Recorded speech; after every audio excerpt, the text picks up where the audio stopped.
Good morning sir. Good morning. അല്ല, ഇതാരും മാളുവോ? തകർപ്പൻ ഷോപ്പിംഗ് കഴിഞ്ഞ ലക്ഷണം ഉണ്ടല്ലോ.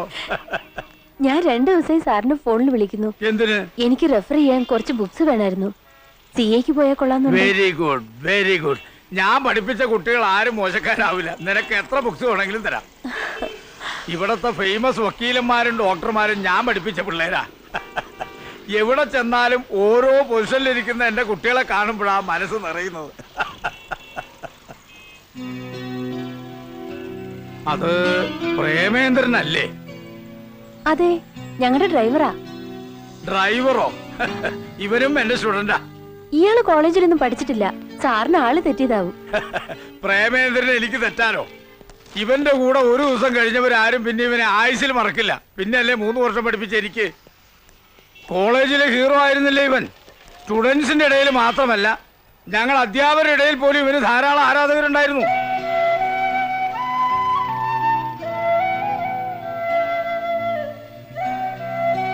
ഇതെന്താണോ പ്രേമേന്ദ്ര ഈ വേഷത്തിൽ? തന്നെ വല്ല ബാങ്ക് മാനേജറോ ബിസിനസ് എക്സിക്യൂട്ടീവോ ഒക്കെ ആയി കണ്ടുമുട്ടുമെന്നാ ഞാൻ കരുതിയത്. ഗുരുത്വം മാത്രം പോരല്ലോ സാർ, തലവരുത്തൂടി ശരിയാവണ്ടേ? സാരമില്ലടോ, ഒക്കെ ശരിയാവും. പറ്റേ സാർ. ആ, മാളു വിചാരിച്ചാൽ നിങ്ങളുടെ ഏതെങ്കിലും ഒരു ഫാക്ടറിയിൽ ഇവനൊരു ജോലി തരപ്പെടുത്താവുന്നതേ ഉള്ളൂ. സത്യം പറഞ്ഞ കൊട്ടാരം വീട്ടിലെ ദേവി തമ്പുരാട്ടിയുടെ മകനെ ഈ നിലയിൽ കാണേണ്ടിവരുമെന്ന് ഒരിക്കലും ഞാൻ പ്രതീക്ഷിച്ചില്ല.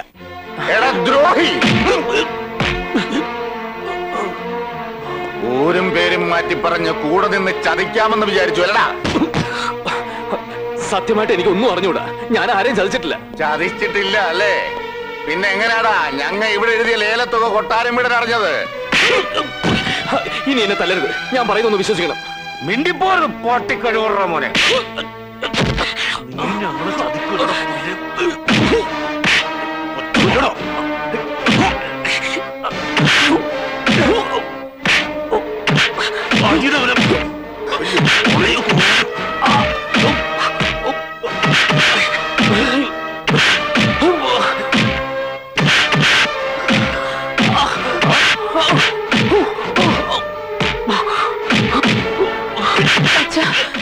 അയാളെങ്ങ് വിട്ടേക്കാൻ പറ.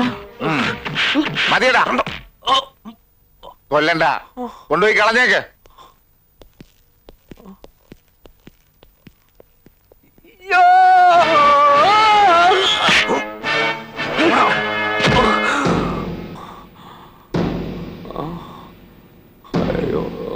എനിക്ക് നീ കൊട്ടാരം വീട്ടിലാണെന്ന് എന്നോടൊരു വാക്ക് പറയായിരുന്നില്ലേ? ഇനി ഞാൻ അകത്തു പോയ എന്റെ ഗതി ഇതിലും കഷ്ടായിരിക്കും. വാ. നീ എന്താടാ ഈ പറയുന്നത്? അതേ മുതലാളി, പ്രേമചന്ദ്രൻ ദേവി തമ്പുരാട്ടിയുടെ മകനാ. ആ, അവനെന്തിനാ ഡ്രൈവർ വേഷം കിട്ടി അവിടെ വന്നത്? ചിലപ്പോ അനിയമ്മാവേയും ചേട്ടമ്മാവേയും കൂട്ടുപിടിച്ച് മുതലാളിയോട് പകരം വീട്ടാനായിരിക്കും. എന്നോട് പകരം വീട്ടാനോ? എന്തിന്? ദേവി തമ്പുരാട്ടിക്ക് അവകാശപ്പെട്ട വീടാ 18 വർഷം മുമ്പ് മുതലാളി തട്ടിയെടുത്തതെന്നൊരു അങ്ങാടിപ്പാട്ടുണ്ട്. ആ അങ്ങാടിപ്പാട്ട് എന്റെ മുമ്പിൽ നിന്ന് പാടാനുണ്ടല്ലോ, നാക്കി എപ്പോഴെടുക്കും. നീ ഒറ്റ ഒരുത്തരായി ഈ വീട്ടിലെ രഹസ്യങ്ങൾ മുഴുവൻ അങ്ങാടിയെത്തിക്കും. മറ്റു വീടുകളുടെ രഹസ്യം മുഴുവൻ ഞാൻ ഇവിടെയും കൊണ്ട് തരുന്നില്ലേ? ഓ, ആ രഹസ്യം മുഴുവൻ പുഴുകി തിന്നിട്ടാണല്ലോ ഞാൻ കഴിയുന്നത്. അതെനിക്കറിയില്ലായിരുന്നു. മുറുക്കാൻ തീ. എനിക്കാദ്യമേ അവനെ സംശയം ഉണ്ടായിരുന്നു. 20,01,000 എന്ന് നമ്മളിവിടെ ഉറപ്പിച്ച അന്ന് രാത്രി അവൻ പുറത്തുപോയി. പോയത് നേരെ കൊട്ടാരം വീടിന്റെ അടുത്തേക്കായിരിക്കും, ഉറപ്പാ. അനിയൻ ബാവയും ചേട്ടൻ ബാവയും ഇല്ലടാ അവിടെ. ധൈര്യം ഉണ്ടെങ്കിൽ ഇറങ്ങി വാ.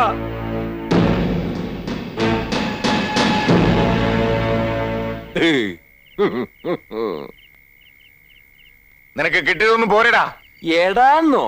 തമ്പ്രാനാണ് തമ്പ്രാൻ. ഞാന് രാജവംശത്തിൽ പറഞ്ഞവനാ. കൊട്ടാരം വീട്ടിലെ ദേവി തമ്പുരാട്ടിയുടെ മകൻ. നിങ്ങൾ 25 ലക്ഷം രൂപയ്ക്ക് ലേലം വിളിച്ചെടുത്തില്ലേ? ആ കൊട്ടാരത്തിന്റെ അവകാശി പ്രേമേന്ദ്ര തമ്പുരാൻ. എന്റെ അച്ഛനും അമ്മയൊക്കെ പറ്റിച്ച ഡ്യൂപ്ലിക്കേറ്റ് കൊട്ടാരം വീടിന് എല്ലാം കൈക്കലാക്കി. ഇപ്പൊ താമസിക്കുന്നതേ അതിലും പേര് കേട്ട തറവാട്ടില്ല, ചെമ്പകശ്ശേരിയില്. കുറെ തമ്പ്രാക്കന്മാരും തമ്പ്രാട്ടിമാരൊക്കെ അവിടെ വളഞ്ഞു ചുരുട്ട് കൂടി കിടപ്പുണ്ട്. വല്ലപ്പോഴും അടുപ്പ് പുകയുന്നുണ്ടോ എന്ന് നോക്കി. ഒരു നേരത്തെ മരുന്നെങ്കിലും മുടങ്ങാതെ കൊടുക്കാൻ വേണ്ടിയിട്ടാ ബിരുദവും പെരുമയൊക്കെ കുഴിച്ചിട്ട് ഇങ്ങോട്ട് കെട്ടിയെടുത്തത്. അല്ലാതെ ആരെ ചതിക്കാൻ വേണ്ടിയിട്ടല്ല. ചതിച്ച ആരാണെന്ന് ഞാൻ കാണിച്ചു തരാം. ഇപ്പൊ തെളിയിച്ചു തരാം. ഈശ്വരപിള്ളേ, കൊണ്ടുപോവനെ. അയ്യോ അയ്യോ അയ്യോ അയ്യോ പറഞ്ഞു കൊടുക്കടാ, പറഞ്ഞു കൊടുക്കടാ പട്ടി. ഇനി എന്നെ തല്ലരുത്, ഞാൻ പറഞ്ഞോളാം. ഇവിടെ 20,01,000 എഴുതിയെന്ന് എന്നോട് പറഞ്ഞത് ഈ സുന്ദരനാ. അത് പിന്നെ അമ്മാവ, ഞാനൊരു കാഷ്വൽ ടാക്കിൽ ഇംഗ്ലീഷ് പറഞ്ഞതാ പുല്ലേ.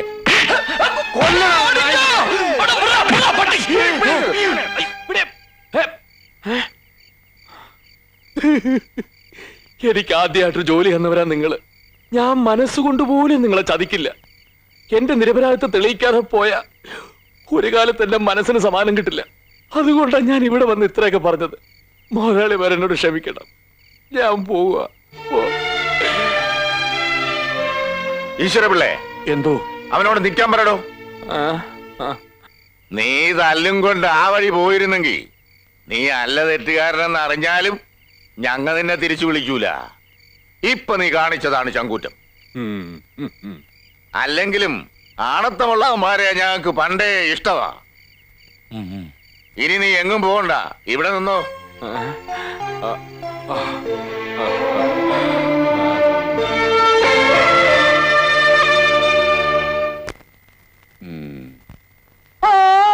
ഓ, ഉർവശി ശാപ ഉപകാരം എന്ന് പറഞ്ഞ പോലെയായി. ഇതോടെ ആ സുന്ദരനെ കൊണ്ടുള്ള ശല്യം തീർന്നു.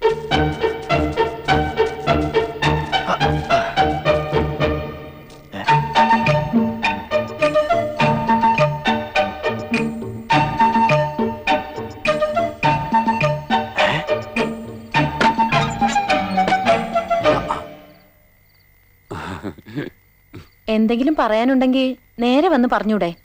അതിന് കള്ളു കുടിച്ച് ബഹളം ഉണ്ടാക്കണോ? അതിനാരാ കള്ളു കുടിച്ചത്? കള്ളു കുടിച്ചത് പോലെ അഭിനയിച്ചതല്ലേ. അമ്മുവിന്റെ അച്ഛന്റെയും ചെറിയച്ഛന്റെയും മുഖത്തു നോക്കി രണ്ട് വർത്താനം പറയാൻ ഞാൻ ഇതേ ഒരു മാർഗം കണ്ടുള്ളൂ. അമ്മു എന്താ ഈ നേരത്ത്? ദാ ഇത് തരാമെന്നതാ.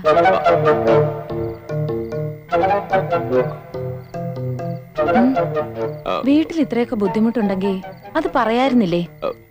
പറയാതെ എങ്ങനെയാ കാര്യങ്ങൾ അറിയുന്നേ? അയ്യോ, ഇതൊന്നും വേണ്ട. ഒന്നും പറയണ്ട, ഇത് വേഗം വീട്ടിലേക്ക് അയച്ചോട്.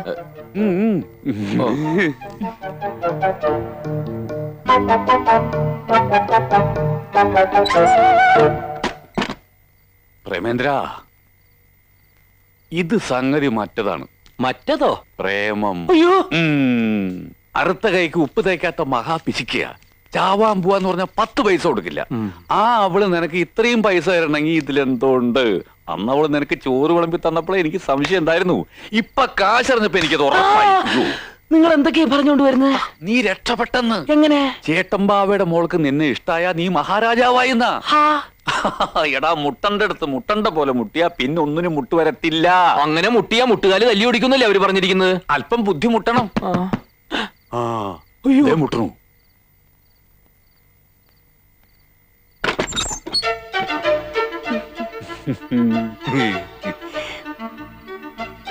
ഞാൻ പ്രേമേന്ദ്രനോട് ക്ഷമ ചോദിക്കാൻ വന്നതാ. വലിയ തറവാട്ടിലെയാണെന്നും ബികോം വരെ പഠിച്ചതാണെന്നും ഒക്കെ ഞാൻ അച്ഛനോട് പറഞ്ഞത് പ്രേമേന്ദ്രന് കുറച്ചുകൂടി നല്ല ജോലി കിട്ടാൻ വേണ്ടിട്ടാ. അതിങ്ങനെയൊക്കെ ആവുമെന്ന് ഞാൻ വിചാരിച്ചില്ല. സോറി. അതൊന്നും സാരമില്ല. ഇത് വെച്ചോളൂ. വീട്ടിലേക്ക് അയച്ചു കൊടുക്കാൻ പറഞ്ഞേക്ക്. പ്രേമേന്ദ്ര,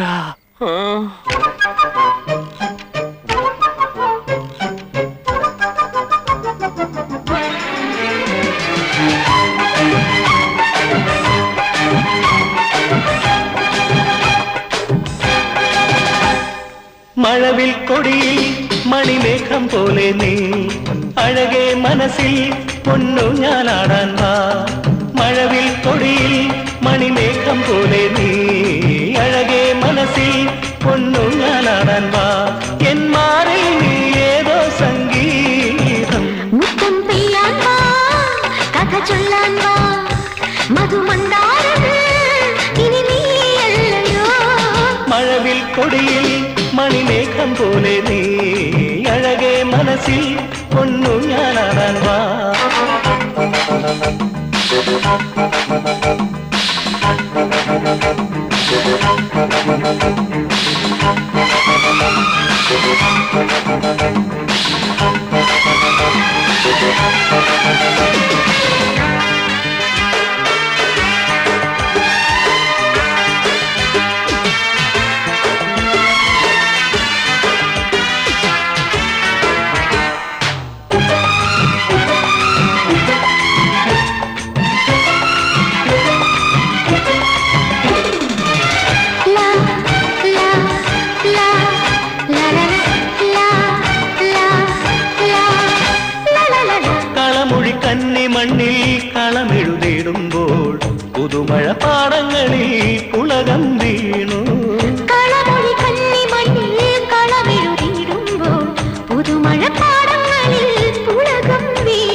സഖിയായി സന്ധ്യകളിൽ നീവാ മിഴിയാൻ പുൽകിയ നീ പിന്നെ എഴുതി അനുരാഗം വിണ്ണിൽ മുത്തം പെയ്യാൻ വാ കഥ ചൊല്ലാൻ വാ മധുമന്ദാരം ഇനി നീയല്ലയോ മഴവിൽ കൊടിയിൽ മണിമേഘം പോലെ നീ അഴകേ മനസ്സിൽ പൊന്നു ഞാനാടാൻ വാ എന്മാരിൽ നീ ഏതോ സംഗീതം. അവൻ ആദ്യം മാളുവിനെ കറക്കിയെടുത്തു. ഇപ്പോഴിതാ അമ്മുവിനെയും വലവീശിരിക്കുക. ഇനി ഒരു നിമിഷം അവൻ ഇവിടെ നിർത്തിക്കൂടാ. ഈ നാട്ടിൽ നിന്ന് തന്നെ അവനെ കെട്ടുകെട്ടിക്കണം. ബാല, എനിക്കതിന് നിന്റെ സഹായം വേണം. നിനക്കാവുമ്പോ ഈ തിണ്ണ പരിപാടിയൊക്കെ നല്ല പിടിയാണല്ലോ. അതാണല്ലോ നിന്നെ പോലുള്ള തിണ്ണ പാർട്ടികൾ എന്നെ തേടി വരുന്നത്. ബാല, ഒന്ന് നില്ല്. എന്ത് ചെലവുണ്ടെങ്കിലും ഞാൻ ചെയ്യാം. നീ എന്നെ ഒന്ന് സഹായിച്ചേ പറ്റൂ. പറ്റില്ല എന്ന് പറയരുത് പ്ലീസ്. അവനെ ഇവിടെ നിന്ന് ഓടിക്കണം അല്ലേ? അതെ. അവൻ മാളുവിനെ പ്രേമിക്കുന്നുണ്ടെന്ന് ചേട്ടൻ ബാവയെ അനിയൻ ബാവയെ അറിഞ്ഞാൽ ആ നിമിഷം അവരവന്റെ കൈ വെട്ടിയെടുക്കും. അമ്മുവിനെ കൂടി സ്നേഹിക്കുന്നു എന്ന് അറിഞ്ഞാലോ? കാലും കൂടി വെട്ടിയെടുക്കും. കൈയും കാലും ഇല്ലാത്തവൻ എങ്ങനെ ഓടിക്കും? ഓടണ്ട, അവൻ എഴയണം. എന്തായാലും കയ്യും കാലും ഇല്ലാത്തവരത്തിന് പിന്നൊരു പെണ്ണും പ്രേമിക്കില്ലല്ലോ. എങ്കിൽ നമുക്കിതെല്ലാ തെളിവോടും കൂടി ബാബമാരെ അറിയിക്കാം. അതെങ്ങനെ? അതൊക്കെ ഉണ്ട്.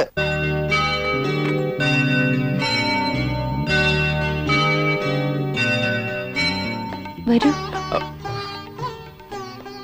ഇതെന്റെ അമ്മയുടെ മുറിയാ.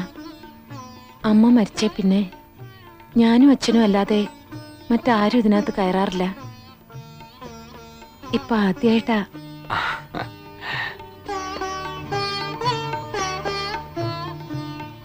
ഇതാണ് എന്റെ അമ്മ. ഞാൻ എനിക്ക് വേണ്ടി കണ്ടുവച്ച ആളെ അമ്മയെ കാണിക്കാൻ കൊണ്ടുവന്നതാ. അല്ല, ഞാൻ ഇനി മനസ്സിലായില്ലെന്ന് ഭാവിക്കരുത്.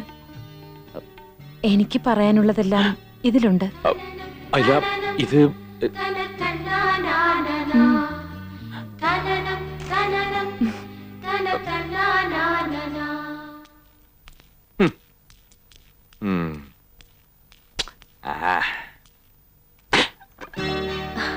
എവിടെയായിരുന്നു?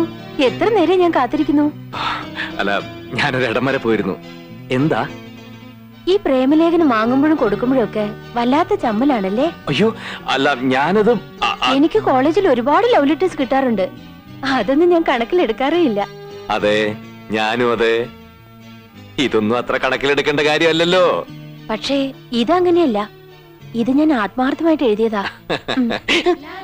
എന്താ? അതൊക്കെ ഇത് വായിക്കുമ്പോ മനസ്സിലാവും. ഓ, അതെന്താ?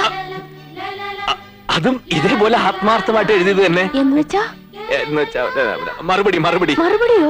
അതിനത് വായിച്ചു നോക്കിയില്ലല്ലോ. വായിച്ചില്ല, എന്നാലും നേരത്തെ മറുപടി ഞാൻ എഴുതി വെച്ചു. എന്നാലതിന് തന്നേക്ക്. ഇതിലേതാണ് ആത്മാർത്ഥന്ന് അറിഞ്ഞിട്ടേ ഞാൻ തരൂ. മാളു പോ. മാളു പൊയ്ക്കോ.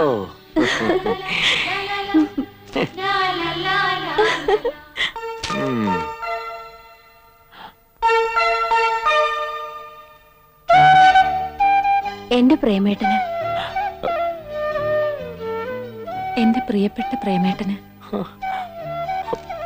എന്റെ ഈശ്വര, ഓ, ഇതൊന്നും അത്ര കാര്യാക്കാനില്ലടാ.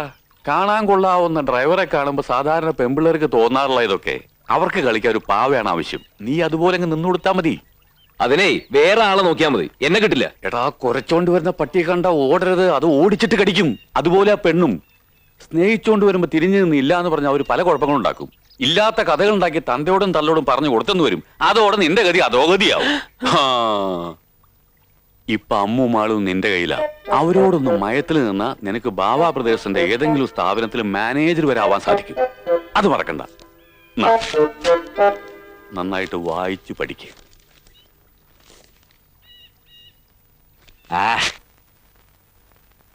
ചെറുക്കൻ അടുത്ത ആഴ്ച ബോംബെന്ന് വരും. വിമാനത്തില്.